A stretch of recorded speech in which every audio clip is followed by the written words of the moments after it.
அவங்க வீட்டில் பேசிட்டு நான் பொண்ணோட அப்பா அம்மாவுக்கு முழு சம்மதம். அப்படியா? என்ன நொப்படியா? நம்பலையா? அப்படி இல்ல, பொண்ணுக்கு முழு சம்மதம். அப்புறம் என்ன?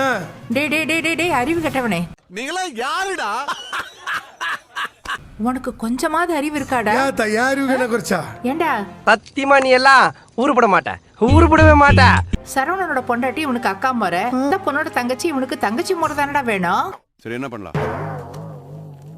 எப்படா அவளை போய் இவனுக்கு கல்யாணம் பண்ணி வைப்ப? தெரியாது தெரியாது தெரியாது. என்னடா தெரியாது? ஆத்தா, அந்த ஓடுகாலி நம்ம குடும்பம் இல்லைன்னு சொல்லிட்டு பல வருஷத்துக்கு முன்னாடியே அத்து விட்டாச்சு. ஐயோ அப்படி சொல்லாத. அவ சொந்தம் நம்மளுக்கு எப்படி அத்த சொந்தமாகும்? சொல்றேன், மக்களுக்காக சொல்றேன். ஏண்டா அத்து விட்டாலும் ரத்த சொந்தம் இல்லாம போயிடுமா? நீ சொல்றதெல்லாம் வாஸ்தவம் தான்டா, ஆனா அதுக்கா சரியாத்தா, அப்படி சுத்தி இப்படி சுத்தி உன் வழிக்கே நான் வரேன். சரவணா அந்த பொண்ணை வேணான்னு சொல்லி டைவர்ஸ் பண்ண போறான். அவ்வளவுதானா? அவ்வளவுதான். இன்னும் கொஞ்சம் நல்ல டைவர்ஸ் ஆக போகுது. அப்புறம் எப்படி சொந்தம் வரும்? என்ன ஒரு புத்திசாலித்தனம். உறவுதான் முடிஞ்சு போச்சுல்ல, நம்ம புது உறவு வச்சுப்போம்.